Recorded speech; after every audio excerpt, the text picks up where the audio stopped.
Robin जी, जैसा कि हमको पता है, आप पूरे देश दुनिया में छाए हुए हैं। आजकल जहाँ भी आप एयरपोर्ट्स पे जाएं, सामने हर जगह एबिक्स के काउंटर्स हमें नजर आते हैं। मीडिया में भी, हर तरह के बिजनेसेस में अब आप आईपीओ लाने का प्लान कर रहे हैं, राइट? जी हाँ। तैयारी है? कब तक आने की तैयारी है सर? सर जल्दी आएगा, बहुत जल्दी। कोशिश है कि जुलाई के इनिशियल पार्ट में आ जाएगा। बहुत बढ़िया। तो हमने सोचा कि जब तक आप जुलाई में आईपीओ लाए, लेकिन आपकी कंपनी हमें बड़ी इंटरेस्टिंग नजर आती, तो मैंने सोचा कि पहले आपको आमंत्रित किया जाए। और चूंकि इतना बड़ा आईपीओ है, इतने बड़े सारे कारोबार है, इसलिए हमने सोचा कि क्यों ना पूरी टॉप मैनेजमेंट टीम से मुलाकात की जाए। लेकिन शुरुआत में आपसे करता हूँ। सबसे पहले बताइए सर, आपकी कंपनी करती क्या है? हमारी कंपनी एक प्लेटफॉर्म एज अ सर्विस है। हम पेमेंट्स में ऑपरेट करते हैं, हम ट्रैवल में ऑपरेट करते हैं, और हम टेक्नोलॉजी में ऑपरेट करते हैं। मगर बिजनेस लाइन एक बड़ा सिंपल आइडिया है कि हम एक एयरपोर्ट की तरह खड़े हैं। हमारी कोशिश है कि जो फाइनेंस और इंश्योरेंस और ट्रैवल में जो भी धंधा हो रहा है किसी भी तरह से, उसको कहीं पीछे हम बैठ के टेक्नोलॉजी उसकी पावर करें, जो डिस्ट्रीब्यूशन मार्केट्स हैं वो भी क्रिएट करें।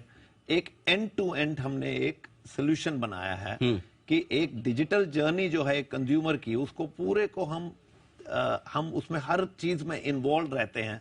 और साथ में जो उसकी टेक्नोलॉजी है पीछे, कि अगर एक आप लोन लेने जा रहे हैं, या आपने एक वेल्थ मैनेजमेंट करनी है, या आपने ट्रैवल करना है, या इंश्योरेंस खरीदना है, तो हम उसके पीछे टेक्नोलॉजी भी बनाते हैं। तो हमारी कोशिश ये है कि जो बिल्कुल ही अलग सोच थी हमारी, हमने बोला एक ऐसा प्लेटफॉर्म बनाएं जिस प्लेटफॉर्म को हम लोगों को यूज करने के लिए दे। हम उसको ऑन डिमांड बेसिस पे, कि जब वो यूज करेंगे तो हमें पैसा देंगे। हम उसको कुछ लाइसेंस नहीं करेंगे उस सॉफ्टवेयर को, हम कहेंगे कि आप उसको यूज करिए, और जब वो सक्सेसफुली यूज होगा आप हमें पैसा दीजिए। और उसमें एक स्केल बनेगा, और स्केल बनेगा तो वो जितना बड़ा स्केल बढ़ता जाएगा तो उतना प्रॉफिटेबिलिटी आपकी ज्यादा आनी चाहिए। तो एक सिंपल मॉडल बना के, कि सोच के कि हम एक एंड टू एंड एक जर्नी एक कंज्यूमर की और बिजनेस की कंट्रोल करेंगे। आपने बड़ा इंटरेस्टिंग यूज किया शब्द का, कि कंज्यूमर की डिजिटल जर्नी। इंटरेस्टिंग है। मैं उस पर आपसे पूरा समझूंगा कि मेरी डिजिटल जर्नी आप कैसे करते हैं। मैं भी कंज्यूमर हूं, लेकिन उससे पहले जो आपने अलग अलग बिजनेस वर्टिकल्स बताए जो आपके, उनसे एक बार जरा मैं समझूं। गुरु प्रसाद साहब है जो कि आपके पेमेंट डिवीजन के एमडी हैं। सर, आपका डिवीजन क्या करता है, किस तरह से बिजनेस करता है? और मैं आपको बता दूं हमारे दर्शकों की जानकारी के लिए, 30 साल से ज़्यादा लंबा गहरा अनुभव पेमेंट बिजनेसेस का गुरु प्रसाद साहब को है। सेंट्रम की जो फॉरेक्स डिवीजन हुआ करती थी, जिसे शायद आप ही ने एक्वायर किया है, राइट? एबिक्स में उसको वो हेड करते थे। तो सर जरा समझाएं आपके इस एक्सपीरियंस के लिहाज से, ये बिजनेस एग्जैक्टली आप क्या करते हैं, कैसे करते हैं? Sir, in our business and payment solutions, we have 3 regulated licenses. Okay. One is an authorized dealer's category 2 license, which permits you to buy and sell foreign exchange and also do outward remittances. And the other license is MTSS, where inward remittances is there, where we are the market leaders in terms of inward remittance for Western Union, MoneyGram or RIA. And the third business is the domestic payments business, which is a PPI license holder. Okay. And we are experienced in all the three, because MTS's business and AD2 business, we have been doing this business for the last 30 years. 30 years? 30 years. And PPI license, we were the first one to get the license from Reserve Bank of India in 2008. Okay. And we have spread out across India. We have got close to 500,000 touch points. And through these locations, we execute these businesses. Okay. So, अगर India में किसी को forex की जरूरत है, वो आप पूरा करते हैं। हिंदुस्तान के बाहर पैसा भेजना है, आप भेजते हैं। अगर बाहर से हिंदुस्तान में पैसा आना है, ये सारे बिजनेस आप करते हैं। Yes.